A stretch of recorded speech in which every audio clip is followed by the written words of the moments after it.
Boa noite a todos, eu sou Juvândia Moreira, presidente do sindicato, e nós estamos começando, ou melhor, presidenta do sindicato, nós estamos começando mais um Momento Bancário em Debate, que é um programa semanal que a gente faz todas as terças-feiras, onde eu debato sempre com algum convidado um tema de interesse da categoria bancária ou de interesse geral aí da sociedade. Esse debate hoje está sendo realizado aí em parceria com a Rede Brasil Atual, que está transmitindo. E nós estamos começando aí o mês de março. Né? O mês de março, para a gente aqui do Sindicato dos Bancários e das Bancárias, é um mês onde nós fazemos uma reflexão sobre o que nós avançamos no sentido da igualdade e aquilo que nós precisamos avançar, né? Onde nós temos problema e precisamos avançar. Bom, eu queria começar hoje o nosso debate com um dicionário da língua portuguesa, o dicionário Aurélio. Fiz questão de trazer aqui, porque eu assumi a presidência do sindicato em maio, no dia 28 de maio do ano passado. E, ao assumir a presidência do sindicato, adotei o termo presidenta. E, desde então, várias pessoas, inclusive bancários e bancárias da nossa categoria, têm perguntado por que presidenta, mas não está errado, o termo não soa mal. E aí, nós tivemos a nossa eleição geral aí, que elegeu a presidenta do Brasil. E, felizmente, a nossa presidenta também adotou o presidenta, né? E as pessoas aí têm questionado mais ainda. E a gente vê, inclusive, que a imprensa, alguns órgãos da imprensa têm se recusado a chamá-la de presidenta. E muitas pessoas dizem, bom, presidente é feio, presidenta está errado, e a gente vai esclarecer aqui uma dúvida, para que não reste nem uma sombrinha de dúvida sobre isso. O que o Aurélio diz, né? Está aqui o dicionário Aurélio, o que ele fala sobre presidenta? Existe ou não existe? Está certo ou não está certo? Bom, vamos lá. Está aqui, presidenta, né? Mulher que preside. Então, o termo existe no Aurélio e é a mulher que preside. Mas, mais do que isso, mais do que um dicionário da língua portuguesa que fala, que tem a palavra presidenta, é uma opção política que eu parabenizo a nossa presidenta da República por ter adotado, e que eu acho que as mulheres precisam adotar, até que se torne normal, até que se torne uma questão corriqueira do cotidiano, porque as mulheres são 51% da população brasileira, enfim, estão no mercado de trabalho, né? São chefes de família. Em 2009, 34% das famílias eram chefiadas por mulheres. Tem uma diferença salarial em relação aos homens, que tem um salário 30% menor que dos homens, portanto, tem avanços e tem problemas, e tem questões que a gente precisa lutar para resolver, para melhorar, para avançar. Bom, nosso momento bancário, a gente sempre faz um debate, né? Escolhe um tema, faz os debates, e hoje a gente está aqui no auditório amarelo do sindicato, tem pessoas convidadas aqui no plenário, e estamos transmitindo esse debate no site do sindicato, também no site da Rede Brasil Atual. Nós temos aqui duas convidadas. Tínhamos três, mas uma convidada, infelizmente, não pôde comparecer. É uma blogueira, a Helena, do blog Amigos do Presidente Lula, né, justificou, não pôde vir. Mas nós temos aqui duas convidadas, duas blogueiras, que eu já agradeço a presença, né? Sejam bem-vindas aqui ao nosso sindicato. Estamos felizes aqui por recebê-los. Sindicato chique. Então, está aqui à minha direita a Conceição Leme. Conceição Leme Lemes é responsável pelo blog da saúde do site Viu Mundo. Há 29 anos atua como jornalista especializada em saúde. É a mais premiada do Brasil nessa área. Já ganhou 23 prêmios por suas reportagens. Entre eles, o ESSO de Informação Científica, José Reis de Jornalismo Científico, concedido pelo CNPq. Conquistou também vários prêmios Abril de Jornalismo, a maioria por matérias publicadas na revista Saúde. Bom, já está vendo aqui que nós estamos bem acompanhados no debate hoje. Em 95, foi premiada pela reportagem AIDS, A Distância entre Intenção e Gesto, publicada pela revista Playboy. O projeto foi apresentado na 10ª Conferência Internacional de AIDS, realizada em 94 no Japão. pela primeira vez, um jornalista brasileiro teve o seu trabalho aprovado para esse congresso. Bom, ela tem, podia ler, né, o currículo é bastante completo. Tem 9 livros publicados e o mais recente deles na área de saúde, A Hora é Agora. Saúde, A Hora é Agora. Né? Lançado em 2010, do qual ela é coautora. Muito obrigada, Conceição Lemes, pela presença. Já já a gente vai conversar. Obrigada. Eu vou apresentar aqui a nossa outra convidada também. Nós vamos ver que nós estamos bem acompanhadas aqui no debate. Maria da Conceição Oliveira. Né? Tem a Conceição Lemes e a Maria da Conceição Oliveira, do blog Maria Fro. Maria Fro. Depois vamos perguntar para ela por que o Maria Fro, né? Porque tem gente que fala assim, mas não é Maria Flor? Será que eu estou falando errado? Bom, também é responsável pelo blog da mulher do site Viu Mundo. É historiadora, educadora, autora de coleções didáticas, ativista da educação para a igualdade étnico-racial, é autora do projeto pedagógico da coleção História em Projetos e coordenadora da coleção e também é a responsável pela manutenção do conteúdo do blog História em Projetos. Coautora do projeto editorial da da série Nova África, produzida pela Babum Filmes, exibida pela TV Brasil. Bom, e tem prêmios também, né? Prêmio Jabuti 2005, na categoria Didático e Paradidático, Ensino Fundamental e Médio. Prêmio Jabuti 2008, na categoria Didático e Paradidático, Ensino Fundamental e Médio, pela coleção História em Projetos, editora Ática. Bom, então nós vamos começar aqui o nosso debate, depois a gente já tem algumas perguntas aqui, e a gente vai dar mais algumas informações, porque nós temos hoje 2 convidadas ilustres aqui. Porque nós estamos debatendo exatamente, nós estamos no mês da mulher, fazendo reflexão do que nós avançamos para conquistar a igualdade, o que ainda falta avançar, onde as mulheres se destacam, o que as mulheres estão fazendo hoje no mercado de trabalho, na vida. E a gente tem aqui jornalistas, blogueiras, né, pessoas que se comunicam, que são responsáveis por dar informação, que estão prezando por informação de qualidade. A gente vai conversar aqui um pouco com elas. Eu queria começar aqui com a Maria da Conceição Oliveira. Queria que você falasse um pouco de você, por que você resolveu criar esse blog, e também por que o Maria Fro? Bom, o Maria Fro nasceu, assim, se vocês forem lá no primeiro post dele, vão achar muito engraçado, não tem absolutamente nada a ver com a cara dele hoje. Ele é assim, tipo, foto da minha casa, no dia do meu aniversário. Ele foi ganhando consistência, ganhando essa cara. Política sempre teve, no sentido de vir ou mexer, eu fazia um debate, ouvia educação, ouvia racismo, que é também uma das características e é aquilo que me chama bastante atenção no blog. Mas, assim, a política institucional, da gente discutir, ganha muito peso a partir da crise de 2005, do governo Lula, né? E aí com muita consistência de ficar com esse olhar aí para a política institucional. O blog tem 6 anos. Maria Fro. E hoje ele tem... Daqui a pouco eu explico, não tem graça nenhuma, enfim, mas não adianta criar uma expectativa. Ele tem hoje durante a campanha, ele teve um papel que eu acho fundamental, assim, tinha muito acesso, e é muito engraçado, porque eu chego nos lugares mais esdrúxulos, assim, do Brasil, e aí eu tô lá me apresentando, igual ela me apresentou, né? Conceição Oliveira, autora do livro didático, não sei o quê, educadora, piriri, pororó. Ninguém dá nem bola. Fala, e ela também é blogueira, a Maria Fro. Daí tu, Maria Fro? As pessoas leem. Essa é a minha grande surpresa, em primeiro lugar. Falam, nossa, tem gente que lê. E lê mesmo. Assim, um blog hoje tem um acesso...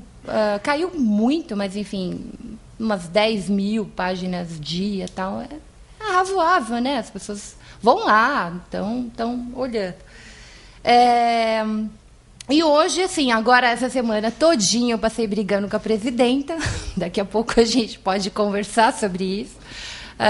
Presidenta da República. Com a presidenta da República. uma pessoa que eu ajudei a eleger e que, obviamente, apoia o governo, mas que vou ter divergências e o blog está lá para isso também. Aliás, é uma das grandes questões que a gente precisa discutir hoje, né? Qual que é o nosso papel aí? Né, enquanto blogueiro, dentro de uma política institucional, dentro de uma mídia profundamente monopolizada, que campo que a gente vai trafegar como blogueira? Porque eu acho que a gente tem que acrescentar alguma coisa. Né? O meu blog tem outra questão, que é... Está fugindo um som aí.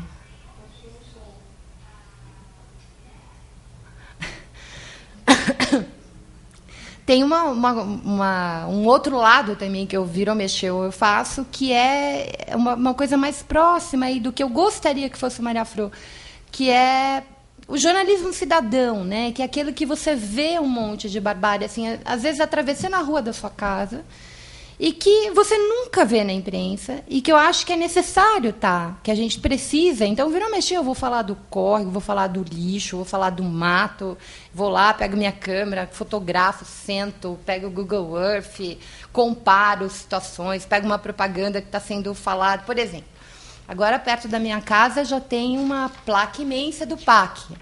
Então, vocês vão ver a blogueira Maria Fro acompanhando. A placa está lá. Lindona, né? Achei bem bacana. Falei, nossa, o PAC chegou aqui, vamos ver. Então, vocês vão ver, certamente. Daqui a pouco eu vou fazer um post, tá fotografado. Semana passada eu passei lá, fotografei. E a ideia é bem interessante, porque a região que eu moro é uma região toda cheia de córregos. Essa época de enchente é uma desgraceira, virou, mexeu, enche mesmo. Está completamente abandonada pela Prefeitura de São Paulo, uma lixaiada horrível. E é legal que o poder público chega ali. Ainda bem que chegou, né? Quer dizer, a placa chegou. Vamos ver qual o tempo. Em teoria, o tempo da obra são 2 anos. Então, virou, mexeu, vocês vão ver. Uma vez por mês, pelo menos, eu vou fazer sair da minha casa, olhar se só está a placa. Porque, às vezes, a placa chega... E aí, assim, ela fica anos. Ela se deteriora e não acontece absolutamente nada no local. Eu espero que não seja assim. Então, esse é o outro olhar que eu acho bem bacana para a blogosfera, né? Todas as vezes que eu vou falar como blogueira por aí, eu falo, olha, gente, tem muita coisa interessante que a gente precisa falar e dizer e discutir, para além da macropolítica, para além de só dar pau no PIG, para além, inclusive, de ser pautado pelo PIG, da gente sair, né, e começar a trabalhar as nossas próprias pautas. Porque ela está lotada. Assim, a gente, é só abrir o olho e começar. O ônibus que a gente pega, que está lotado, né, essa falta de cidadania, quando você atravessa uma ponte de um lugar para outro, que você consegue ver com muita clareza esse cidadão de primeira, segunda, terceira, quarta classe que a gente vê, e assim por diante. Quanto a Maria Fro, eu falei que a história era boba, né? Mas tudo bem. Na década de 90, quando começou a internet e tal, eu comecei sempre escrevendo, eu escrevo crônica, escrevo poesia, sou educadora, escrevo livro, enfim. Escrever, para mim, é o meio que me levou a virar blogueira, né? Porque eu escrevi em outros espaços. Eu assinava Afrodite, em 95, a internet estava nascendo. A gente nem tinha blog, tinha lista de discussão e tal. Então, numa lista de poesias, eu assinava Afrodite. Afrodite não era ainda nick de putaria, né? Assim, agora.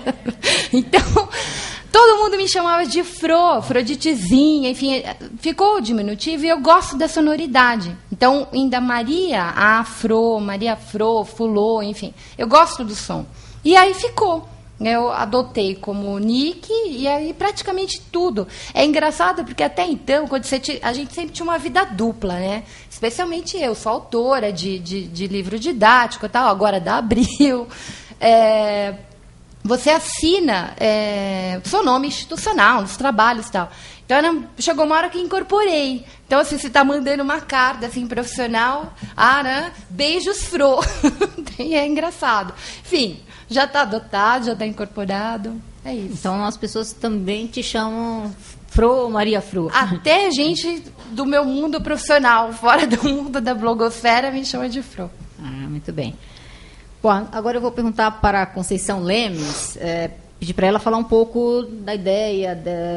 Ela é repórter especializada na área de saúde, tem vários trabalhos, bem premiada nisso. Contar para a gente algumas matérias, alguns temas que você escreveu, que você investigou, que você, enfim, informou a população. Bom, eu acho que assim, a primeira coisa eu gostaria de agradecer você, Gilvândia, pelo convite. Quer falar um pouquinho? Alô? Opa! Tá? Eu gostaria de agradecer você por essa oportunidade de estar aqui com a Conceição, com a Xará, debatendo, não é? E com vocês também. Obrigada ao Canezin pelo convite. E para mim, é um motivo tem um sabor muito especial eu estar hoje aqui num sindicato de trabalhadores. Antes de eu me especializar no jornalismo de saúde, eu fiz rádio, trabalhei em revista feminina, isso aí você não sabe. Fiz economia no Estadão, eu fui a primeira mulher a trabalhar no Estadão, só tinha homem, eu era assim absolutamente moleca, né? E ajudei também a fazer jornais de sindicato. E eu fazia jornais de sindicato sempre gratuitamente, sempre voluntariamente. E fui fazendo os jornais de sindicato que eu descobri a necessidade de escrever de uma forma acessível, de uma forma simples, sem ser simplório, não é? Então, essa experiência dos jornais de sindicato, depois fazendo um jornal no ABC chamado Hora H, eles foram a minha escola nesse sentido. Eles me impuseram desde o começo 2 desafios. Quer dizer, escrever de uma forma acessível, de uma forma fácil, temas complexos, traduzindo, né? E não escrever por umbigo, mas pensando no leitor, no público-alvo. Quer dizer, é algo que me desafia a todo instante. Quer dizer, toda vez que eu faço matéria de saúde, eu busco traduzir. Porque o meu objetivo não é parecer uma pessoa que sabe muito. Eu quero que a mensagem realmente chegue ao leitor. Eu quero que ele utilize aquela informação para ele tirar proveito para a vida dele. Então, quer dizer, traduzindo o mediquês, né, que a gente acaba lidando muito com médicos, quer dizer, traduzindo o mediquês. Quer dizer, então, hoje eu faço isso na internet, nos livros. Então, quando, quer dizer, essa oportunidade de eu estar hoje aqui, ele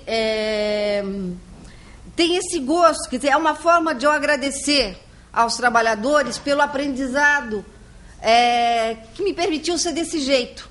Porque se não fosse, eu acho que essa escola, eu não seria hoje o que eu sou, o que eu sei fazer, não é? Eu sou repórter, né? E como repórter eu gosto de fuçar, de investigar, de ir atrás. E hoje o meu veículo é a internet, assim como antigamente foi revista, foi outros espaços. O que eu vou dizer aqui para vocês reflete a minha posição enquanto blogueira e jornalista, minha posição pessoal. Eu tinha separado inicialmente, pensado em falar sobre 2 reportagens, mas como a gente tem o tempo da Helena que não compareceu, eu vou resgatar 3 reportagens para discutir um pouquinho com você, para a gente discutir na sequência. Uma reportagem foi de 2007, foi quando eu estreiei no Viu Mundo. Foi uma matéria que eu fiz sobre o Cansei. Todo mundo lembra do Cansei, daquele movimento, né? Naquele movimento, eu não sei se vocês lembram, saíram várias matérias, saíram fotos, cartazes, dizendo que várias entidades apoiavam o Cansei. Entre eles, o Conselho Regional de Medicina de São Paulo, o CREMESP. E aí, eu não lembro por que razão, eu liguei para o CREMESP naquela ocasião e fiquei brincando, provocando os jornalistas, né, que são meus colegas. Pô, vocês estão apoiando o Cansei, aí, pô, onde vocês foram parar? E aí foi que eu descobri que foi assim, a minha surpresa é que aquilo tinha sido uma armação, na verdade.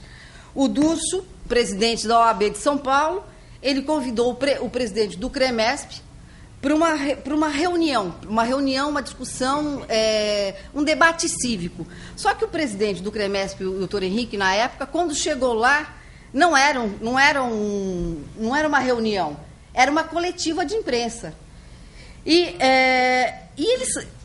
foi um negócio tão escandaloso, quer dizer, eles fizeram fotos, os caras segurando um cartazete, quer dizer, foi para a mídia toda dizendo que eles apoiavam. Inclusive diziam o seguinte, que as entidades que assinavam aquele documento, elas iriam colocar a instituição a serviço do Cansei. E aí o presidente, eu fiquei sabendo da história, eu falei, mas como? Aí eu fiz a entrevista com o presidente, eu não estava fazendo matéria para nenhum veículo naquele momento, mas aquele negócio, era um fato, eu não podia deixar passar. Eu falei, depois eu vejo o que eu faço. E eu fiz a entrevista, né, eu não ia perder uma oportunidade dessa, e aí eu fiquei pensando, bom, seria uma pena que esse assunto morresse comigo, né? Aí eu já era leitora do Viu Mundo, gostava da pegada do Viu Mundo, e mandei para o Azen um e-mail, olha, eu tenho essa matéria, te interessa?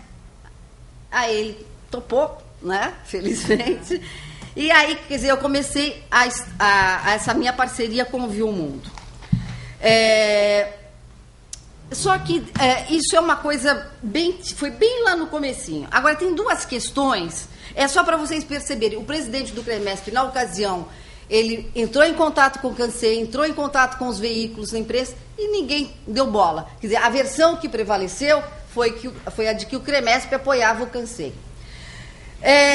Mais recentemente, eu tenho duas matérias que eu acho que mostram como a questão de saúde pública, é vista no Brasil. Uma matéria de 2008, sobre a febre amarela, é um crime contra a saúde pública, e uma outra de 15 dias mais ou menos atrás, que é a propósito do Ronaldo. Quando o Ronaldo foi na despedida dele, então ele justificou o excesso de peso como por conta do hipotireoidismo. Na mesma ocasião, ele disse que ele não tratava porque o hormônio daria doping. Trocando em miúdos, quer dizer, ele era gordo por causa do hipotireoidismo e ele não tratava porque daria doping. Eu vou começar pela febre amarela para aprofundar um pouco melhor. Todos devem se lembrar da época da febre amarela, quando a mídia criou a epidemia mediática de febre amarela, disseminando desinformação, medo, levando muita gente a se vacinar desnecessariamente. Essa matéria, um crime contra a saúde pública, que saiu no Viu Mundo em 2008, ela nasceu a partir da troca de ideias entre o Azenha e eu nos comentários do Viu Mundo. Na época, eu já era, como disse, leitora do Viu Mundo, e eu percebi que a mídia estava cometendo um crime contra a saúde pública. O Azenha também tinha percebido isso, e eu fui atrás de especialistas para saber, né? E eles estavam enxergando a mesma coisa, só que o que acontecia?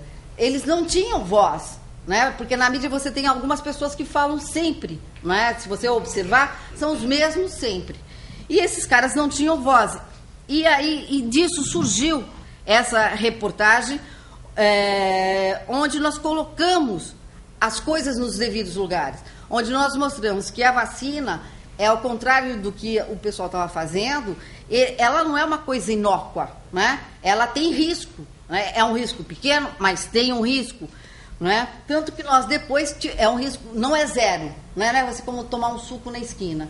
Tanto que depois nós tivemos 2 mortes, pelo menos 2 mortes, decorrentes da vacina. Eram pessoas que não precisavam viajar para um lugar que tivesse febre amarela. Elas também não moravam numa região que tivesse febre amarela, mas elas tomaram a vacina e essas duas pessoas foram a óbito, né? Portanto, quer dizer, e aí uma coisa que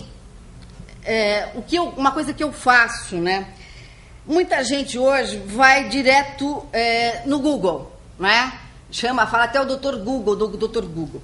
Só que muitas vezes pro leigo que não percebe, muitos desses links, e muitos deles, logo no começo, quando tem o ranqueamento, eles são links pagos. Eles, na verdade, são publis, né? São formas de um médico puxar paciente para o consultório.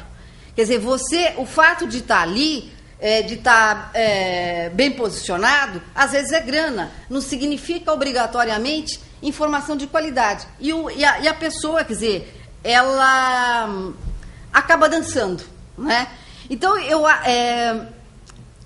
todo esse trabalho, quer dizer, pensando nessa da febre amarela, depois pensando de novo aqui, quer dizer, o que eu tento fazer é sempre buscar. Eu nunca vou fazer uma coisa assim, eu acho que é aquilo, eu acho que é aquilo. Não, eu não acho. Eu vou buscar informação com quem entende, com quem é atualizado e baseada nas evidências científicas mais recentes, né? Quer dizer, e mesmo que eu vá contra a maré, não tem importância. Eu acho que você tem que bancar isso, sabe? Você tem que sustentar. Você vai atrás da verdade factual. Quer dizer, você se pautar em cima de uma informação correta, idônea, esse é o caminho. E nesse sentido, o caso do Ronaldo, ele é bem típico, né? Se vocês lembrarem, ele estava com os 2 filhos, né? Ele começou a chorar. Nada contra a pessoa, nada. Eu penso no Ronaldo, o que ele fez do ponto de vista de saúde pública, o desdobramento, a consequência que isso teve. O Ronaldo com os 2 filhos, né? Um deles que ele demorou a reconhecer a paternidade. Então ele disse essa história, que ele era gordo, quer dizer, o excesso de peso por causa do hipotiroidismo, que ele não tomava o remédio porque dava doping. Quer dizer, foi uma cena perfeita, né? Muita gente engoliu. As TVs não deram o outro lado. Passou para o mundo inteiro que o coitado do Ronaldo, ele, como ele disse, eu perdi pelo meu próprio corpo, né? Mas ele perdeu não por aquela razão que ele estava colocando ali, né? Imediatamente, quando eu vi as 2 informações do doping e do hipotireoidismo, eu já sabia que ele não causa obesidade, eu vou explicar por quê. Eu liguei para os médicos. Os médicos, assim, médicos sérios, eles estavam preocupadíssimos, né? E muito bravos, mas muito bravos com o Ronaldo. Eles disseram literalmente que ele tinha acabado de prestar um desserviço à saúde pública, né? Levando os gordinhos a achar equivocadamente que o excesso de peso era decorrente do hipotiroidismo. E mais, que alguns hipotiroideus, com receio de um doping, quer dizer, essa coisa fica, aquela coisa meio uma droga, vai dar doping, eles poderiam parar de tomar o remédio. Quer dizer, o hipotiroidismo, o que ele faz? Ele faz com que a glândula tireoide funcione menos e aí todo o metabolismo se desacelera. A pessoa com o hipotiroidismo, ela, a partir de um determinado momento, ela começa a tomar um hormônio chamado levotiroxina. É um hormônio sintético. O que ele vai fazer? Ele vai substituir aquele hormônio que você não tem mais por aquele sintético. Mas só que ele, ao contrário do que o Ronaldo disse, ele não causa doping, ele não dá doping, ele nem aparece na urina, para vocês terem uma ideia. E ele não está entre as substâncias consideradas doping. Isso lá fora, aqui no Brasil, mesmo a própria CBF não considera doping. Quer dizer, então, por que ele falou isso? A questão da obesidade. A obesidade, o que é a obesidade? A obesidade é o aumento de gordura, né? Uma parte dos hipotiroideus, ele pode ter um aumento de peso, sim, mas é por retenção de líquido. Mas não, quer dizer, a pessoa acaba inchando. Médicos hoje de primeira linha, quer dizer, a maior parte, né? A visão predominante é que ele não causa, então, quer dizer, não causa obesidade, não causa, perdão, o aumento de peso. Para vocês entenderem um pouco essa questão da obesidade, quando a gente faz regime, o que acontece? Normalmente, no comecinho a gente perde rápido, né, o peso, né? Depois começa vai mais devagarzinho. Por quê? Porque no comecinho a gente perde líquido. Então, aí vai embora, vai rápido. Só que depois, para começar a perder gordura, demora. Então, eu sei que é uma coisa difícil para ser entendida. Bom, então, em cima dessas evidências científicas, quer dizer, eu fiz exatamente mostrando que essa situação, muitos leitores ficaram super bravos, né? E nós dissemos, olha, nós não estamos dizendo que o Ronaldo mentiu, nós não estamos dizendo que ele não tem hipotireoidismo. Provavelmente, se ele falou que ele tem, ele deve ter. Só que o problema dele, o excesso de peso dele, vem da gordura, dele não comer adequadamente, de bebida, de não fazer atividade física, né? Então, quer dizer, eu sei que o Ronaldo ele não tinha a obrigação ele não tem a obrigação de ter a informação científica. Só que ele também, ele como figura pública, ele não poderia dar esse tipo de declaração. E o que eu achei mais estranho foi que não veio nenhum dirigente do Corinthians falar, olha, o Ronaldo falou isso, mas é isso. O médico pessoal, o médico do Corinthians, ninguém veio falar, né? Por quê? Não sei, talvez porque para a imagem dele talvez fosse melhor sair como vítima, né? Porque o gordo, infelizmente, ele tem uma série de estigmas na sociedade. O fato, né? Quer dizer, tanto é que esse negócio do Ronaldo tem essa questão da briga dele com excesso com o peso, que em 99 ele teve, o próprio Luxemburgo contou essa história, que ele estava com excesso de peso e ele tomou um remédio para emagrecer e ele teve que usar fraldão, porque ele tomou o Xenical, que é um remédio que dá uma diarreia violenta, né? E o diagnóstico dele foi feito em 2007, quer dizer, mas em 99, bem antes, ele já estava com um problema de excesso de peso. Bom, então aí eu vou para um outro extremo, né? Quer dizer, supondo que o Ronaldo tivesse mesmo o hipotireoidismo, se ele não tomou remédio, ou o médico não prescreveu porque ele estava jogando, é um crime, né? E aí, tanto do ponto de vista, tanto no caso da febre amarela, quanto do caso do Ronaldo, eles têm repercussões sobre a saúde pública. E é isso que eu quero discutir depois com vocês, quer dizer, qual é o nosso papel nessa questão de informação. E aí uma coisa que eu acho fundamental para nós na internet. Se nós, na rede, se nós quisermos realmente, se a gente quiser ser uma alternativa à mídia convencional, à mídia, à mídia, enfim, ao PIG, que foi enterrado, né? Ressuscitado? Nós vamos ter que partir para o conteúdo próprio. Nós vamos ter que investir nisso, não tem muito jeito. Depois aí eu converso mais com vocês. Certo. Então a gente vê aqui que a importância da internet para a gente levar informação de qualidade, né? E fazer essa... eu acho que é um pouco dessa disputa dessa informação, desses interesses, né? Porque essas informações saíram distorcidas por interesses, né? E aí você tem uma oportunidade no seu blog, né, de dar informação de qualidade para a população e prestar um serviço à população através da internet. Por isso que a gente diz que a internet é muito importante para democratizar os meios de comunicação, a informação, né? E aí, tem chegado, eu queria só lembrá-los que vocês podem mandar suas perguntas, né, o pessoal que está aqui no plenário, e também você que está assistindo aí pela internet. Inclusive, eu tenho aqui uma pergunta, que a gente vai continuar conversando, e a questão é a seguinte. No ano passado, o presidente Lula recebeu em Brasília alguns blogueiros responsáveis pelos blogs conhecidos como blogs sujos, né? Ali na eleição. O Serra deu esse nome pra gente. Isso. Que a gente sustenta com orgulho. É o seguinte, na verdade, os blogueiros progressistas, né? Todos os participantes do evento eram homens, e a única blogueira que participou foi a Conceição Oliveira, a Maria Fro, e sua participação foi feita via Twitchcam. Mesmo sendo um campo tão democrático, vocês acham que a internet também é machista? As blogueiras sofrem preconceito por se aventurar no meio repleto de homens? Será necessário queimar chips e hardwares pela igualdade dentro da blogosfera? Muito boa pergunta. De um bancário aqui do Itaú. Ô, gente, se a gente queima chip, é que a gente fica sem, né? Dá não. É uma referência à queima do sutiã. Sim, claro. Tô brincando.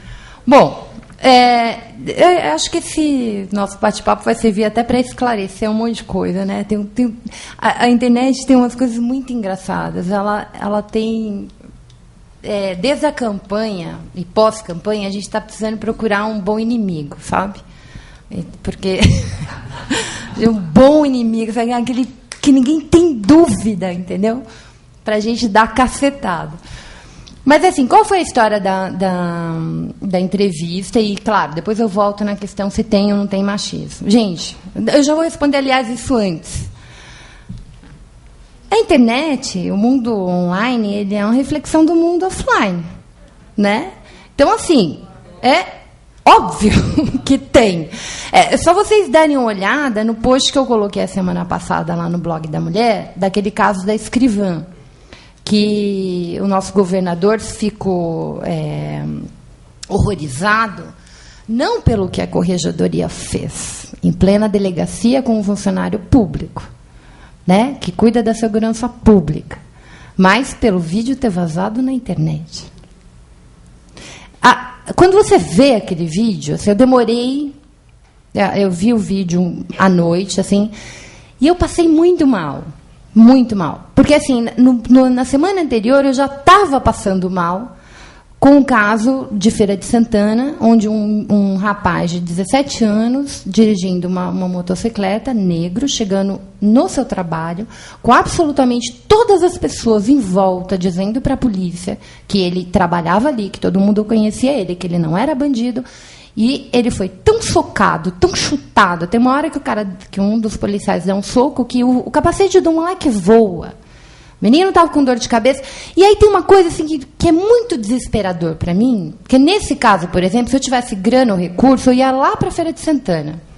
Porque eu queria ver como é que está esse menino. Se esse menino foi... se ele fez uma ressonância magnética, se tirou radiografia, porque os caras pisavam nele. E aí você olha esse nível, essa qualidade da insegurança pública que a gente tem, e aí quando você vê a violência que aquela escrivã passou dentro de uma delegacia, com o seu chefe assistindo aquilo, 2 delegados corregedores, e você vai olhando os modelos, né, que são reproduzidos. Como é que você pode ter uma segurança pública que realmente nos proteja, que não nos trate como bandido quando a gente vai reclamar do preço da passagem, não mire na gente, como a gente vê o tempo inteiro, a moçadinha que está agora reivindicando e protestando, os caras mirando a metros, com bala de borracha e tal. Então, assim, todo esse percurso. Entra lá no blog da mulher e vejam o nível dos comentários em relação ao post da escrivã. Essa semana eu estava tão para baixo, assim, era tanta porrada, porque tem isso também, tem uma hora que a gente tem que falar assim, não, eu preciso me recolher, eu preciso cuidar um pouquinho de mim, porque se eu ficar só nesse enfrentamento, chega uma hora que você acaba, não tem como, você tem isso, olha o nosso espaço, eu sou mãe, eu acordo às 5 horas da manhã para pegar minha filha e levar para a escola, que entra às 7 horas, aí sai correndo, aí tem que comprar, tem que trabalhar, tem que escrever, tem que revisar, tem que blogar, tem que tentar. Então, um post no meu blog é muito engraçado. Eu tinha acabado de chegar das compras do supermercado, eu estava tão cansada, e estava aquela discussão do feminazi e da entrevista dos blogueiros com o Lula. Eu falei assim, eu não aguento mais isso. Não aguento. Olha só, eu tenho que guardar tudo isso, caramba, sozinha. Daí eu vou lá, tiro uma foto e boto pra fora. Você fala, acorda, minha gente. Eu ainda tenho que blogar, twittar. Sim, uma hora você solta também, fala, acorda. Do lado de cá também tem gente, entendeu? Eu também sou ser humano. Então, é machista? Claro que é. Essa semana eu fiquei ensandecidamente no Twitter, brigando com a minha presidenta, que eu elegi, que eu fui na posse, que eu dei um super abraço, que eu lutei pra caramba para eleger. Fiquei brigando porque eu achei que ela não... Não é que eu achei, enfim, Óbvio que eu tenho a minha opinião pessoal, mas, assim, simbolicamente, ter ido na Folha, para mim, foi... Assim, ela deu um tapa de luva de pelica na Folha e um soco inglês na nossa cara da blogosfera, entendeu? Eu acho que um pouco... Já que a gente tem que usar essa metáfora, é isso que eu acho. E, assim, e é terrível, porque na blogosfera você nem pode achar isso agora mais, entendeu? Na sequência, as pessoas já começaram a me comparar com a Soninha Francini. Olha o nível do negócio, entendeu? Quem merece um negócio desse? E aí, assim, a gente... Eles têm alguns enfrentamentos? Tem. Quando você está do outro lado, acho que o cara tem alguns blogueiros, twitteiros, as pessoas perdem um pouco, assim, falam na raiva, enfim, jogam emoção. A gente precisa tomar um pouco desse cuidado. Virou, mexeu, você vê a carga do machismo poderosamente. As relações de poder, elas existem. A gente também educa. Né? Eu acho que esse também é o nosso papel. Como é que a gente educa? Teve a Tica está aqui, a gente sabe. O outro grande debate na blogosfera foi com a questão do feminazi, que até hoje o Nassif está traumatizado, porque ele também levou bordoada pra caramba. Né? Mas, assim, ele foi lá, conversou com o pessoal da marcha, conheceu a marcha. Eu acho que teve um aprendizado para ele também. Tem aprendizado para todo mundo, né? Hã? Não, ela... um esclarecimento aqui da pergunta. Enfim, tem machismo como tem em qualquer lugar na sociedade. Então, assim, você tem que qualificar o debate. Eu acho que a gente... tem grande chance de fazer isso com uma presidenta bastante competente no discurso político hoje.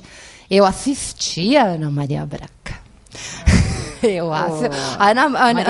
Aproveitando que você está falando disso, tem questões aqui que pergunta também que pedem para vocês comentar a ida dela ao evento da Folha, a Ana Maria Braga, e também tem uma pergunta que é aqui do plenário, do Glécio, que ele diz o seguinte, analista de sistema, ele fala o seguinte: vocês não consideram que a possível aliança com o Kassab é muito pior que a ida à festa da Folha? Eu acho que não tem muita diferença não, viu, minha gente?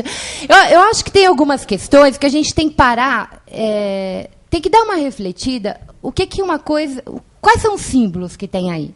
Né? É óbvio que a Dilma não esqueceu suas bandeiras. É óbvio que ela não virou uma... que a história dela... A gente sabe de quem é a Dilma. Ninguém aqui batalhou para caramba. Acho que aqui não tem nenhum eleitor de Serra. Né? Nenhum eleitor de Serra ia vir assistir a Maria Fro e a Conceição Lemes. Né? A gente não brigou tanto para eleger a primeira mulher do país para 2 meses depois achar que fez besteira. Eu não acho que eu fiz besteira. É óbvio que a Dilma era a melhor escolha. Eu não tenho a menor dúvida disso. E, obviamente, que nos enfrentamentos eu vou estar presente como cidadã, como eu sempre tive. Né? Na briga que a gente teve nessa campanha tão suja, era uma questão de defesa dos direitos civis, minha gente. Porque era assim, estavam leiloando meu útero.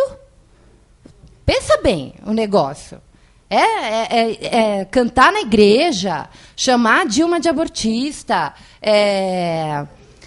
essa coisa homofóbica que era terrível. É um negócio assim, tinha dia que eu acordava e falava, minha Nossa Senhora, abriram a caixa de Pandora da barbárie. Né? E vai fechar quando isso? E a gente está vendo aí. Essa direita mais, não só conservadora, mas profundamente preconceituosa e cheias de fobia, que vê no outro sempre o seu inimigo, ela está firme e forte aí, gente. Os homossexuais estão com dificuldade de andar em São Paulo. Uhum. O preconceito contra o nordestino, quer dizer, nós vivemos num lugar que a gente precisa estar o tempo inteiro alerta e atento a esse discurso e à desconstrução desse discurso. E ele não acabou porque a Dilma foi eleita. Né? Tá longe disso. A gente Vai ter esses enfrentamentos todos aí. Então, a questão de gênero, ela perpassa tudo isso. A gente vai o tempo inteiro... Assim que eu comecei, eu lancei uma tag no dia, porque eu não acreditei que ela ia na Folha. Sinceramente, vocês podem me achar romântica, etc. E tal, mas, assim, eu achei que era uma trollada do povo que ela estava indo na Folha. Então, acho que eu fui pega tão de surpresa. Falei, como assim? Ela está indo no jornal que pôs a ficha falsa. Pôs, assim, o jornal que publica em primeira página spam vindo do Coturno Noturno. Eu falei assim, não, peraí. Aí eu comecei, eu vi que estava. Falei, tá. Gente, foi, vou falar para vocês, viu? Foi difícil lidar com o processo. Então, antes de ontem, sei lá, um seguidor meu colocou assim, só um aviso, a Maria Fro está 96 horas protestando com a ida da Dilma Folha. Então, assim, é legítimo? Claro que é. Não é porque a Maria Fro está magoada com a Dilma. Bobagem, óbvio que não. Eu, na posse, eu dei um abraço na Dilma e eu não vou me esquecer nunca disso. Foi assim, tão legal. Ela deve ter... No começo, ela se assustou, porque eu segurei na mão dela, assim, falei, caramba, a gente elegeu, que era uma coisa assim, putz, todas nós conseguimos. Aí, quando eu falei quem eu era, ela me abraçou, e me abraçou de verdade. Não era uma coisa fake e tal, porque era uma muvuca infernal ali naquele Itamaraty. Então, ela parou tudo aquilo e deu. Óbvio que eu não esqueci disso, óbvio que eu não esqueci porque eu elegi a Dilma. Ou, aliás, hoje ela foi na Ana Maria Braga. Eu comecei a fazer um post, não terminei, porque eu tive que sair, tive uma entrevista e tal. Mas eu adorei. Eu adorei. Eu vou dizer por que eu adorei. Porque não tem absolutamente nada a ver com o ritual cumprido na Folha de São Paulo. E não adianta vir com o argumento que ela foi como presidenta, para mim, pior ainda, porque foi numa empresa privada de comunicação que não comunica, que fabrica um jornalixo, entendeu? Que eu não leio, eu não uso nem para colocar cachorro. Assim, eu tenho paura de um jornal que fez o que a Folha fez durante essa campanha. Não é possível você achar que aquele misógino que escreve associando a Marta e a Dilma vadia e vagabunda, a ideia de vadia e vagabunda, passa, está tudo bem, não está. E, assim, não acho que o discurso, que precisaria ter feito esse discurso, acho que não foi fácil para ela fazer aquilo. Ela estava muito constrangida. Muito diferente de hoje. Hoje tem outro significado. O fato da gente ter essa tradição do mês de março, ela foi num programa que tem um público feminino e um público de classe C, ela não foi endossar nada. Ela tem uma relação anterior até de solidariedade com a Ana Maria Braga, que ligou quando ela estava com câncer. Quer dizer, tem uma história anterior e toda a postura dela hoje no programa foi sensacional. Era um programa bonito de se ver. É assim, aliás, impagável ver a Globo ter que dizer a biografia da Dilma, sem usar terrorista no meio do discurso, né? E, assim, de uma sensibilidade muito grande. Foi na escola que ela é vizinha, que ela passou o aniversário dela, ouviu as crianças, de uma delicadeza, foi profundamente delicado. Então, assim, acho bacana ela ter ido. Foi politicamente profundamente positivo. As mães, esses 20 milhões de mulheres chefes de família da classe C, tudo virando a Maria Braga e conhecer a presidenta de perto. Beleza. Eu acho ótimo. E ela, assim, brincou com uma série de questões, foi para a cozinha, fez omelete, ainda, obviamente, que a gente vê o quanto que ela é uma política esperta, porque ela estava falando do arroxo salarial, né, da macroeconomia aí, dos 50 bilhões que vai ter que ser cortado, quebrando os ovos e fazendo omelete. Entendeu? Ela é muito dessa vida. Assim, você fala, nossa senhora.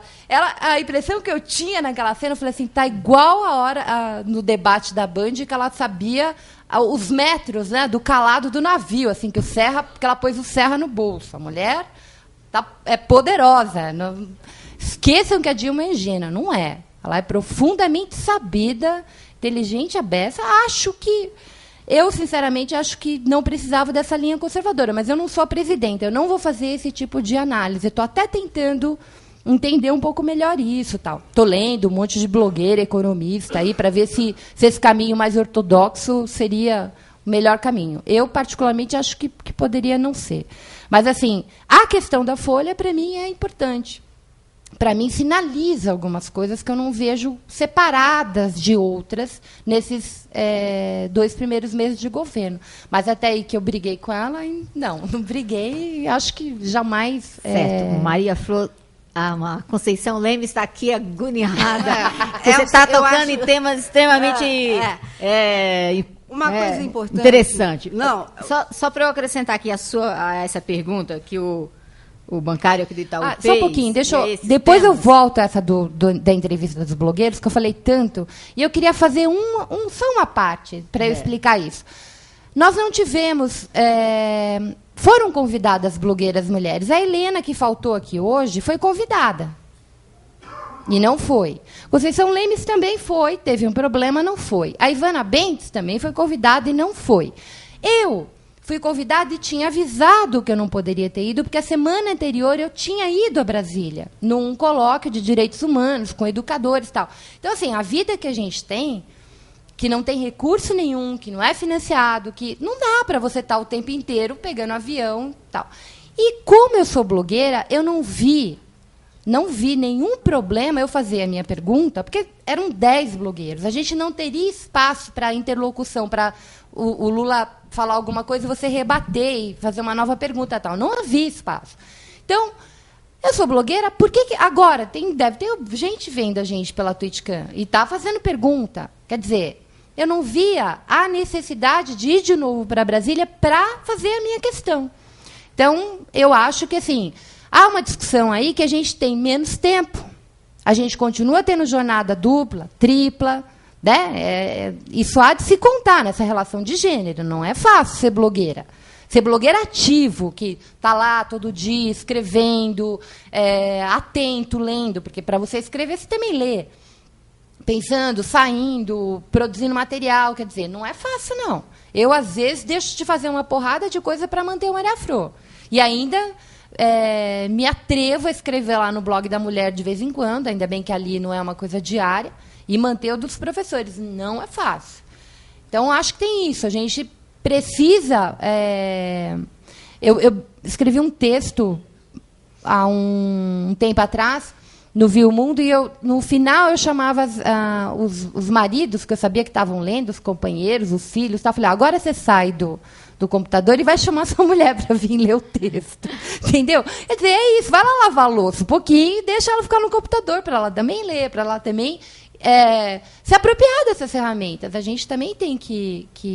Porque não é simples, né? A gente entrar nesse cotidiano da blogosfera. Ele consome a gente também. A gente acaba deixando de fazer uma porrada de coisa. E mãe, quem tem uma casa para cuidar e filho para cuidar, sabe que isso é complicado. Eu sou meio maluca, estou conseguindo ainda. Agora minha filha já cresceu um pouquinho, tal, me dá um pouco mais de liberdade, mas não é simples. Certo, vamos lá. Então, bom, eu acho, Conceição, só acrescentar aqui uma pergunta, que essa só você pode responder, viu? Além dessa questão aí do como é que é a mulher no espaço da blogosfera, né? Tem uma pergunta aqui que é sobre saúde, né? Tá. E aí você veio de Caraguá, São Paulo. Então ele diz o seguinte... que Caraguá é governado pelo PSDB e que não tem hospital municipal nem regional. Ontem prestei socorro a uma pessoa levando-a na Santa Casa Estela Mares, da cidade. Entrei às 19h30 e só fui sair às 3h30 da manhã. Pergunta, existe algum mecanismo jurídico ou no Código de Defesa do Consumidor para acabar com esse descaso? Bom, eu vou começar pela questão... bom, primeiro, as pessoas, com relação ao encontro, ao encontro com o presidente Lula, eu tive um problema super sério de última hora e, por isso, eu não fui. Né? Quer dizer, só para tornar claro. A Conceição abordou a questão da escrivã.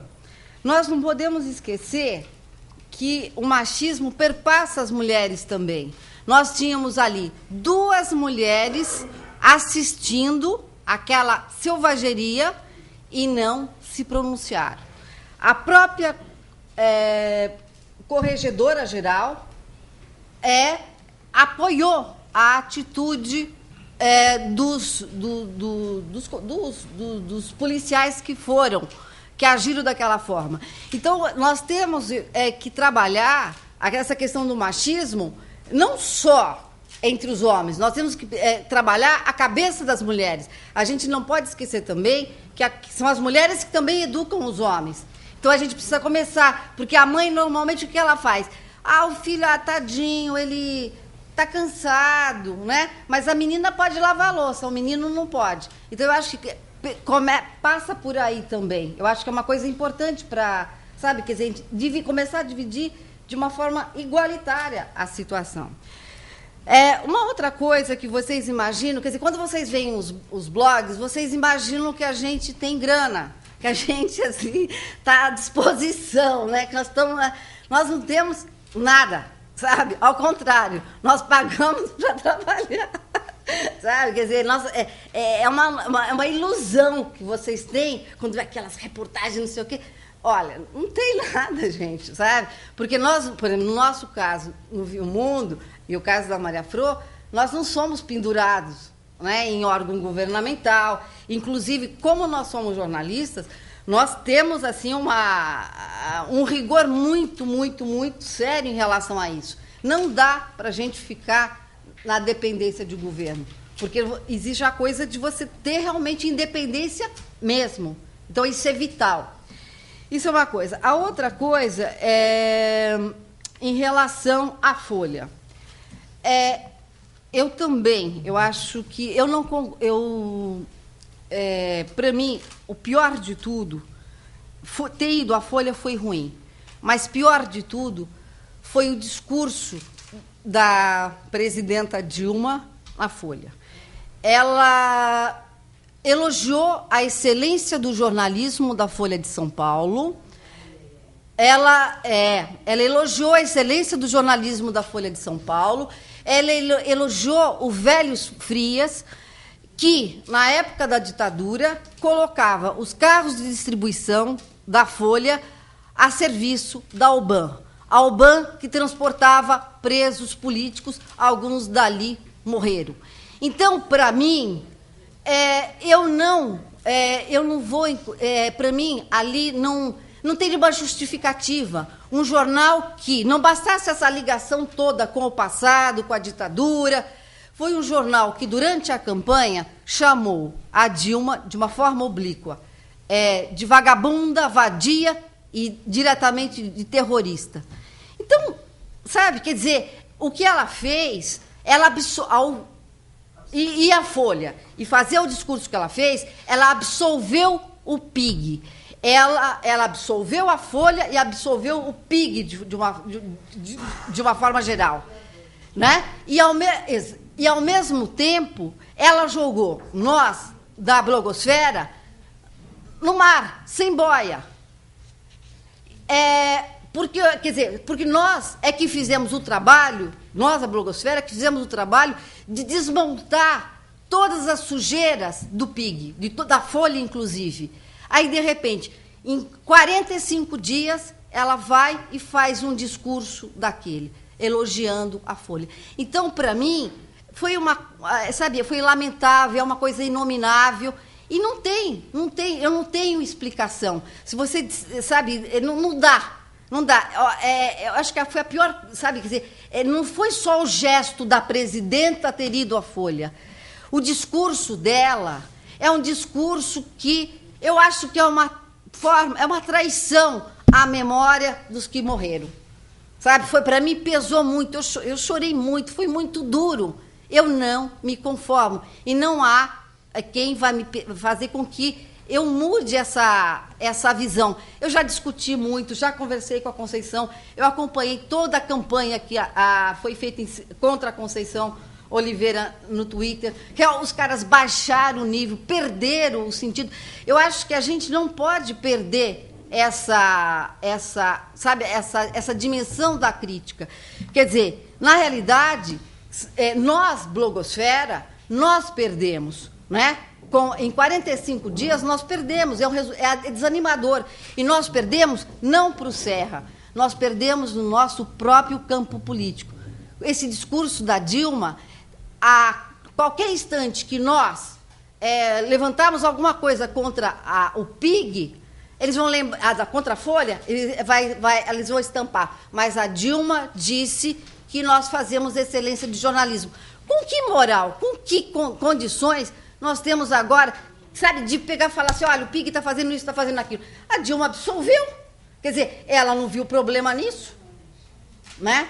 Então, para mim, é doloroso, sabe? É muito, muito, muito doloroso ter assistido isso. Eu esperava não ter visto isso, sabe? Ter assistido isso, na verdade. Pra você ficar menos brava, ontem o Bem-vindo fez... Bem-vindo é o nosso Zé Simão da esquerda, né? O Bem-vindo, ator, Bem-vindo Sequeira.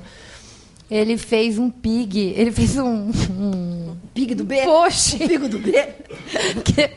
O post dele é o Observatório do PIG. Daí ele pôs uma imagem pequenininha, assim, que era um porquinho de pelúcia, todo fofinho, cor-de-rosa. Então, assim, é esse PIG agora. Ah, tá. Sei. Agora, em relação... Não, eu acho assim, é duro, gente, é desanimador pra gente. Sabe, nós botamos a cara a tapa. Nós, quando eu digo, o Glécio é nosso leitor, ele sabe, né, quanto a gente apanhou. Agora, de repente, em 45 dias, você leva essa porrada, sabe? Eu espero que não seja. Eu acho. Eu espero que não seja. Ninguém mais do que eu chorou tanto e brigou tanto no Twitter por causa disso. Fiquei 96 horas lá falando. Eu perdi 100 followers, enfim. Mas tem uma coisa que me... Só uma coisa assim, me deixou ainda com um fiozinho de esperança da gente ter espaço para a discussão do marco regulatório, que eu acho que é o central disso, né? A lei dos médios.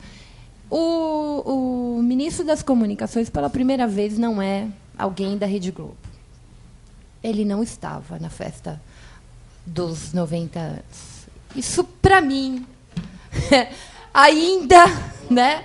Assim, ele não estava lá, porque foi uma comitiva, né? Assim, tava todo mundo. Não, Dirceu, eu achei o máximo.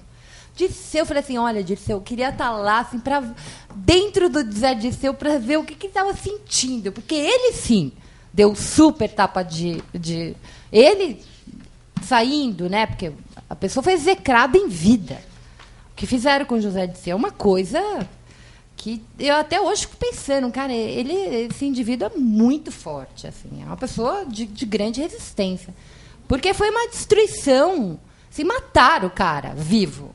Né? Ele era assim, você pensava em coisa ruim, vinha Zé Dirceu, era o nosso punk aquilo. Então, vê-lo sorrindo na Folha, para mim, assim, aquilo ali era lavada de alma, aquilo ali é um pouco assim, vocês vão ter que me engolir, sim. Não, a Dilma, na minha opinião, ela poderia ter... Ela estava numa reunião importante no Nordeste, com governadores. E assim, ela tinha todos os motivos do mundo para dizer, olha, infelizmente a agenda, né, não bateu. Ela não foi fazer... ela não foi durante a campanha, no debate da Folha, porque a Folha, com a prepotência dela, marcou uma agenda que não discutiu com a campanha da presidenta e ela tinha outros compromissos. Né? E ela agora é presidente, tinha um compromisso sério. Ela estava no encontro de governadores. Ela não precisava se desbancar de avião, ela poderia ter mandado o Palocci. Super bem representado. Deixa eu só chamar aqui a questão um pouquinho... da saúde, né? Isso, a questão da saúde. Depois nós vamos continuar aqui nas perguntas e continuando o nosso debate. Eu acho que, infelizmente, quer dizer, a gente está de mãos amarradas nessa questão de saúde, né? Nós estamos, e eu acho que você nesse momento você não tem a quem recorrer, né? Porque você tem um Ministério Público que é complicado, embora tenha assumido um promotor que é excelente, o doutor Arthur Filho. Enfim, a situação você não tem para quem... Opa! Eu acho que nós, infelizmente, o que nós temos que fazer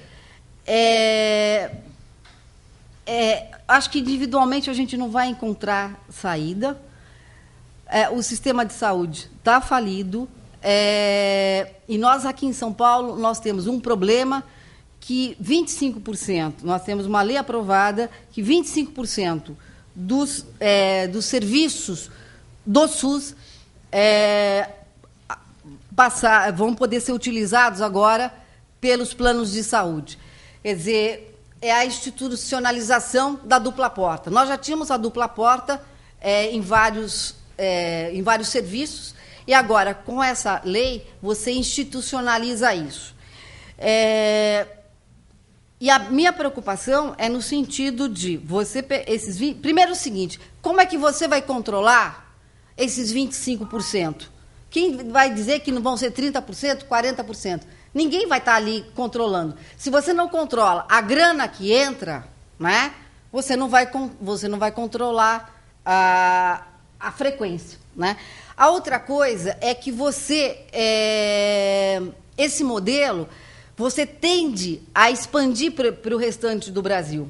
Né? A coisa acontece aqui em São Paulo e você vai levar para o restante do Brasil. Você fere a isonomia, quer dizer, se você tivesse uma dupla porta, onde as pessoas, a única diferença fosse de hotelaria, você tem uma portaria chiquetosa, não sei o quê, e a outra mais simples. Tudo bem, no Canadá é desse jeito, né? Mas as pessoas são tratadas de forma igual. É o mesmo remédio, é a mesma... os dois chegaram na mesma época, eles vão ser atendidos ao mesmo tempo, no mesmo período. Quer dizer, o problema é que essa lei, o que acontece? Ela vai permitir que a isonomia seja mais ferida ainda. E essa lei ela tem um outro problema. Eu acho que ela vai dilapidar mais ainda o SUS. Porque o que nós estamos assistindo?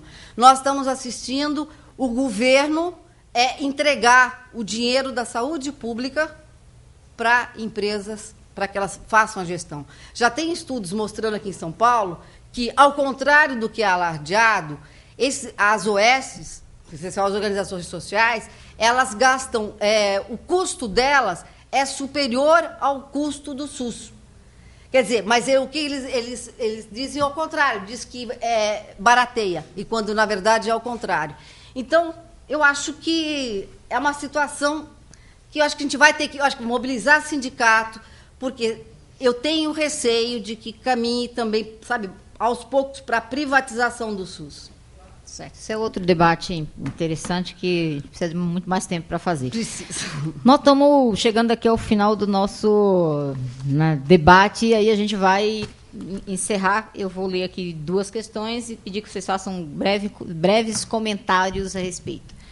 Uma delas vem da Terezinha, que é jornalista da entidade Ciranda, e a outra vem da Tica, né? Tica Moreno, que é da SOF, da Marcha Mundial de Mulheres. SOF sempre viva a organização feminista, não é isso? Bom, então, ela fala o seguinte, vou ler aqui e tirar aqui um pouco desses conteúdos, porque eu acho que as duas questões requer aqui um tempão para responder, né? Uma diz o seguinte, eu entendi que o objetivo do debate era a gente conversar sobre o papel das comunicadoras mulheres, né? Na inserção das nossas pautas, dos temas das mulheres, né? E principalmente das mulheres que se preocupam com essa questão da igualdade, né? Que tem uma militância no movimento feminista, né? Enfim, então ela quer comentário de vocês, como é que a gente faz para ampliar o protagonismo das mulheres e colocar essas pautas, como é que a gente aproveita esses espaços que as mulheres, vocês aí, importantes, comunicadoras, né, blogueiras, como é que aproveita esses espaços ou como é que faz para essas mulheres colocar a pauta do movimento feminista, das mulheres identificadas com a luta pela igualdade. Então, eu acho que vocês podiam comentar um pouco isso. Vocês fazem isso no blog de vocês? Não há espaço para isso? Enfim. E aí eu queria também que vocês fizessem as suas considerações finais, e depois nós vamos encerrar já no retorno. Então, a Tica acompanha um pouco isso, né? O blog da mulher abriu praticamente com uma entrevista com a Tica. né, apresentando a mulherada, a marcha das mulheres para a blogosfera e tal. Eu tenho hora que eu me sinto qualificada para falar de algumas questões, tem hora que eu não me sinto qualificada e eu vou ler as mulheres que eu acho que estão muito mais próximas na luta e estão no embate, né, mais duro ali do movimento feminista. Eu sempre tento me colocar, obviamente, como uma mulher razoavelmente inteligente que vive essas relações de poderes que a gente enfrenta, desde a educação dos filhos com os companheiros, né, até com os patrões, até com os amigos, blogueiros, assim por diante. A Conceição Lemes lembra, e ela sabe que eu sou muito atrevida, assim. Eu não tenho o menor problema de, numa dada situação que a situação é de poder e de ir para o enfrentamento, né? Eles sabem, eles também sabem. Eles não têm... Eles já aprenderam a lidar. Eu acho que não é porque você tem um blog e é mulher, você só tenha que falar de feminismo. Né? Eu não acho isso. Mesmo porque eu acho que a mulher ela está inserida em todas as questões, a gente tem um monte de coisa que nos incomoda. Então, assim, acho que a gente tem um olhar diferenciado se a gente se exercitar o tempo inteiro em desconstruir essas relações de desigualdade, sejam elas para a questão de gênero, seja ela para as questões sociais e assim por diante. E é muito legal, porque a gente tem uma lista de blogueiras, eu estou um pouco ausente dela, porque era tanta coisa, né? E aí a gente entrou num embate bem forte, a gente discute muito fortemente. É muito legal isso, assim. E tem homem na lista de mim, a mulherada, na hora que ela resolve ir para porrada, é para porrada. A mulherada é forte. Não tem essa história de fragilidade, não. A gente pode até ter força física menor, nem sempre, mas a gente vai para o embate na boa. Então é isso, eu tenho essa perspectiva. Todas as vezes que as pessoas me procuram para texto, coisas bacanas, tal, eu sempre tenho espaço. Aliás, assim, até um alívio para mim, às vezes, porque eu nem sempre dou conta de colocar textos novos, de estar escrevendo. Hoje, por exemplo, estou com o dia inteiro o texto da Ana Maria Braga na cabeça para escrever as sensações que eu tive, o que eu observei no discurso e tal. Eu ainda quero fazer esse post, mas eu não tive tempo, porque a minha vida foi uma correria, eu terminei o dia aqui, né? Então, tem espaço? Tem. A gente tem discussões sérias para fazer? Tem. Eu acho que a nossa maior bandeira é a questão da violência contra a mulher. Né? É uma bandeira que essa me move cotidianamente, porque é assustador, a gente vive num cenário que a gente é agredida pelos nossos próprios companheiros. Né? Assim, pensando no grau... E, assim... E uma coisa que é pavoroso é da gente perceber na justiça ainda que a gente tem uma justiça muito machista, né? Uma justiça que ainda demora muito para implementar a Maria da Penha. Você ainda tem juízes que têm um discurso profundamente sexista e desigual. O caso da Elisa Samúdio, para mim, é emblemático nesse sentido. Eu escrevi um texto longuíssimo sobre isso no blog da Mulher.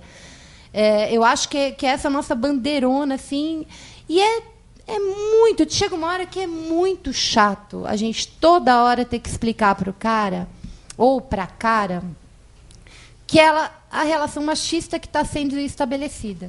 Né? Porque sempre os estereótipos são imensos. É a mesma coisa do racismo no Brasil. A gente precisa se reconhecer, eu acho, para discutir. O bom de ter uma presidenta mulher de esquerda é isso. Ela não vai fugir desses enfrentamentos. É muito interessante.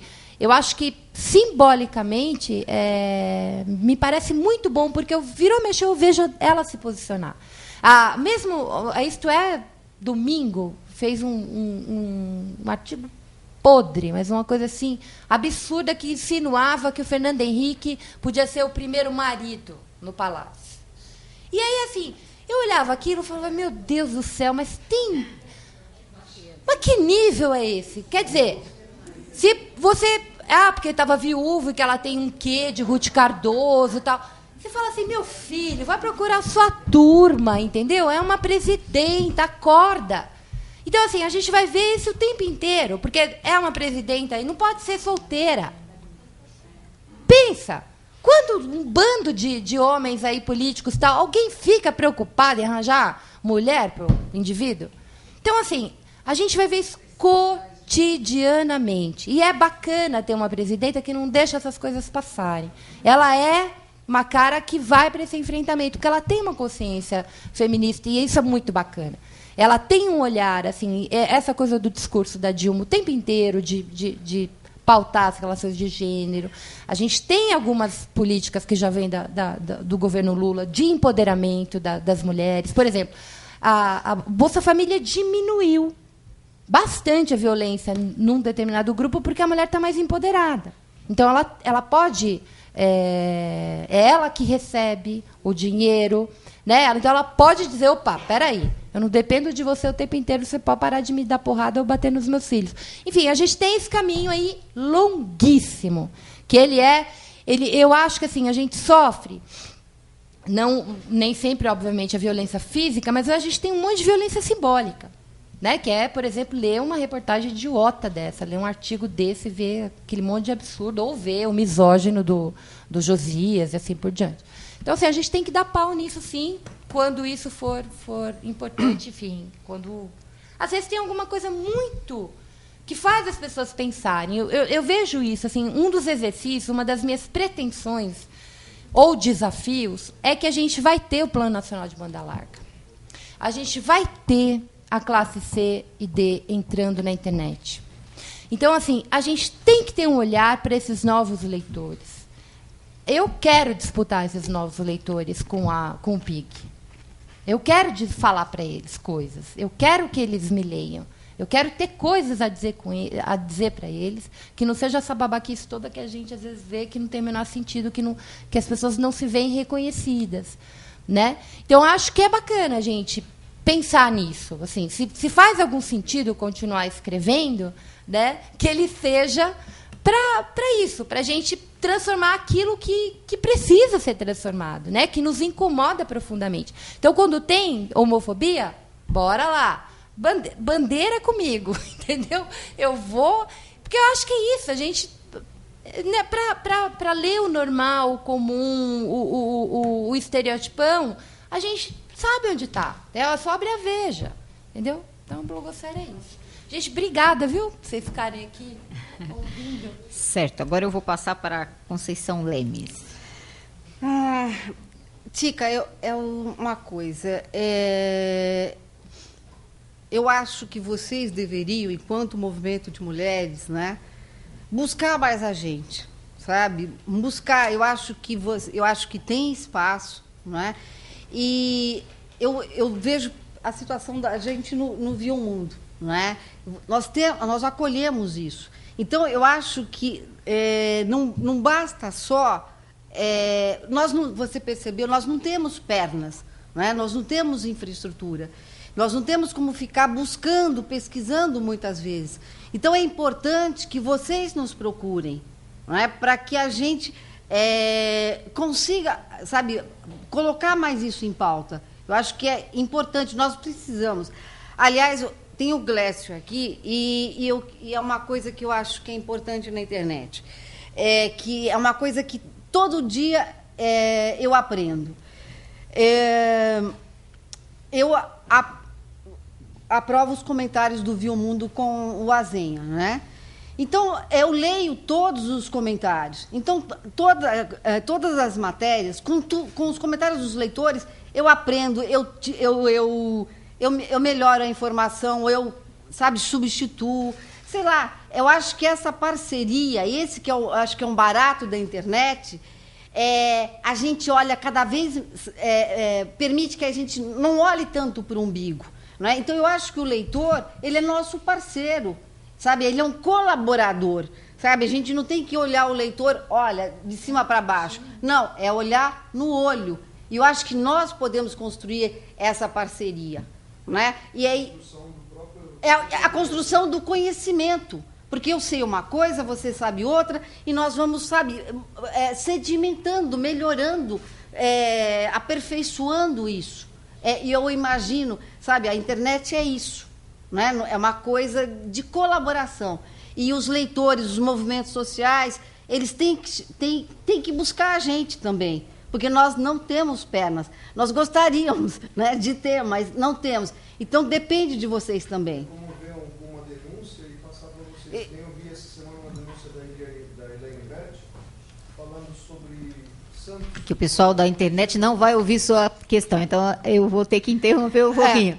Tem um amigo aqui no plenário que está complementando esse raciocínio. A gente vai ter que continuar, porque o povo da internet está pensando, o que será que estão falando lá? Quem está nesse silêncio todo? Tá, e as questões da área de saúde, né? Quer dizer, isso vale para toda a internet, para toda a blogosfera. Eu acredito que o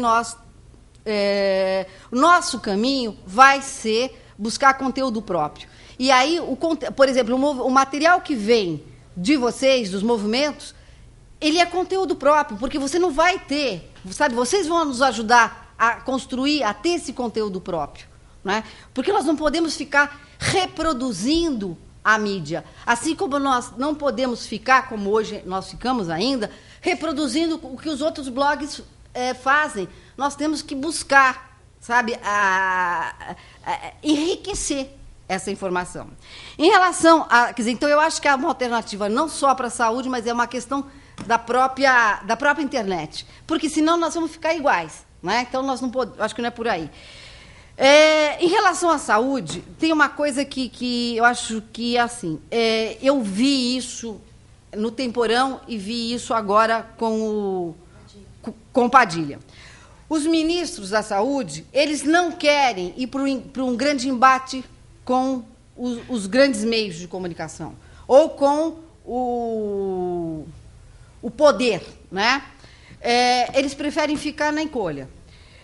Então, eles ficam naquela posição, sabe, quer dizer, esperando que alguém ponha o dedo na ferida, né?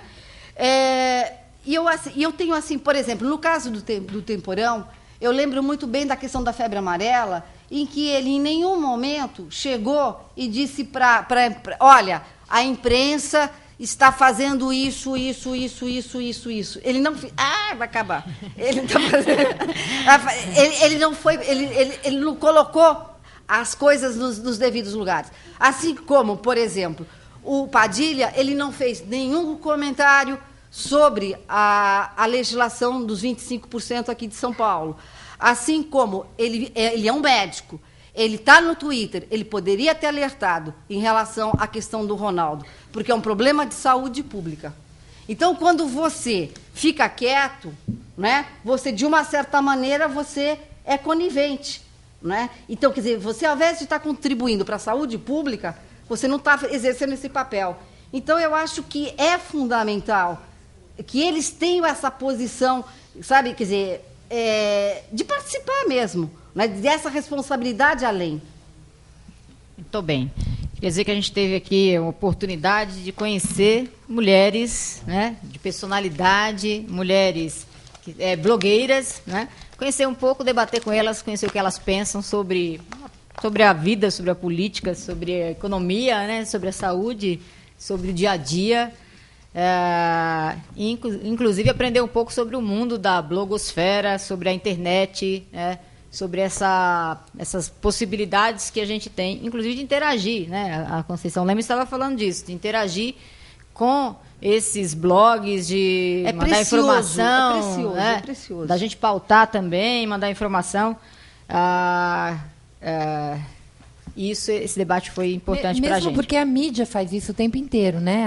Ela se apropria, muitas vezes, da nossa produção. Aquele vídeo dos meninos lá de Poá, da Massa Crítica, passou em absolutamente todas as TVs. Foi produzido pelos bicicleteiros lá que estavam na hora do acidente. Uhum. Então, isso vai pro ar, dá um ibope danado. Quer dizer, muitas vezes a produção ela acontece... Que o povo aqui presente também se aproprie, né? Bom, eu queria dizer que nós, o movimento sindical, também temos as nossas bandeiras, nossas pautas, e fazemos debate. É um momento e é um mês importante para a gente fazer um debate sobre igualdade de oportunidades. Eu queria presenteá-las aqui, dizer que a gente tem aqui no dia 3, a gente vai fazer um bloco, a gente faz todo ano, já há alguns anos, o bloco dos bancários e das bancárias. E, normalmente, como está muito próximo do mês da mulher, a gente escolhe alguns temas e esses temas viram o tema de debate do bloco. Então, o bloco, o tema é igualdade de oportunidades na vida e no trabalho. Essas pautas... Então, veja bem, o Paulo Salvador está me lembrando ali para eu abrir e mostrar. A camiseta do... Esta é a camiseta do bloco. Eu queria dar aqui para a Conceição Lemes. Obrigada. E para a Maria Froa. E a gente discute aí, aproveita o mês... o pessoal está perguntando se a plateia que vai ganhar. Daqui a pouco eu vou receber pedidos pela internet. Dizer que dia 3, às 16 horas, aqui na frente do sindicato, vai sair o bloco e o pessoal que estiver por aqui vai ter acesso à camiseta e aos debates que a gente está fazendo. E o debate, obviamente, no mês de março, não podia deixar de faltar o tema da igualdade de oportunidades. E aí ele tem vários pontos do qual esse tema... que está dentro desse tema, né? O guarda-chuva desse tema da igualdade de oportunidades na vida e no trabalho, mas a gente fala também assim no movimento sindical, né, Deise? A Deise está aqui na plateia, que quem cuida do tema nacionalmente aí entre as bancárias e bancárias, e a gente está discutindo um pouco disso, está debatendo a licença maternidade e paternidade, para que os homens assumam sua função, faça isso que a Maria Froa estava falando, cuide... assuma a sua parte na criação dos filhos, para que as mulheres possam ser blogueiras também, escrever mais, né? Assumir aí fazer o que quiser, né? E o que achar que é importante. A gente está discutindo também, aqui no mês de março, a igualdade salarial, que as mulheres hoje no Brasil recebem ainda, né, no Brasil e no mundo, infelizmente, a diferença salarial está presente no mundo, né?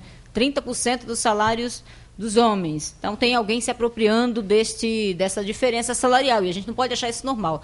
Aliás, isso só acontece porque a sociedade é machista, foi culturalmente educada e se acostumou que o papel da mulher é um, o papel do homem é outro, e que essa diferença salarial pode acontecer. Ou seja, as mulheres não estão nos cargos de comando, né, os cargos de salários mais altos. A nossa categoria, isso é muito presente. A gente tem, inclusive, colocado na pauta de reivindicação para a negociação com os bancos, e temos cobrado que essa diferença salarial acabe, né? Porque as mulheres têm um grau de escolaridade alto, a gente vê aqui também nas pesquisas e nos dados do mercado de trabalho, e as mulheres com nível superior completo, elas têm uma diferença salarial em relação aos homens que é maior ainda, de 41%. Né? Então, assim, nós estamos lutando por uma sociedade igual, uma sociedade melhor para todo mundo. E isso passa por educação, por desconstruir conceitos. E eu acho que todos nós, homens e mulheres, temos essa obrigação, esse papel de fazer essa desconstrução desses conceitos e lutar por essa sociedade melhor, mais justa, né, igualitária. Enfim, então, queria dizer também que a gente fez aqui um ciclo de debates, já contou com a presença do ministro Paulo Bernardo, que você estava citando. Ele esteve aqui no sindicato debatendo o projeto da banda larga, debatendo, enfim, no dia do aniversário da minha comunicação. Espero que você... por isso você não veio, né? Bom, então, queria agradecer a presença de vocês aqui, dizer que a gente vai contar aqui no dia 14 com a presença da senadora, né, eleita aqui por São Paulo, a primeira mulher eleita senadora aqui pelo Estado de São Paulo, a companheira Marta Suplicy, que vai debater também com a gente os projetos dela lá no Senado, como é que ela está vendo esse momento, o que a gente pode fazer para evoluir nessa questão da igualdade. Enfim, é uma pessoa que tem uma militância grande nesse tema, que pode contribuir muito e ajudar muito para a gente desconstruir esses conceitos. E dia 14, o pessoal está perguntando aqui que dia, dia 14, agora de março, né, às 19 horas a gente inicia o debate. E a gente espera contar aí com a presença de todas vocês, e quem está aqui no plenário, quem está nos assistindo aí na internet. Muito obrigada pela participação de vocês. Queria agradecer aqui as nossas convidadas mais uma vez. Vocês são sempre bem-vindas aqui ao Sindicato dos Bancários e das Bancárias. E eu agradeço também a atenção aí dos internautas. Boa noite, estamos encerrando aqui o nosso debate. Boa noite. Obrigada.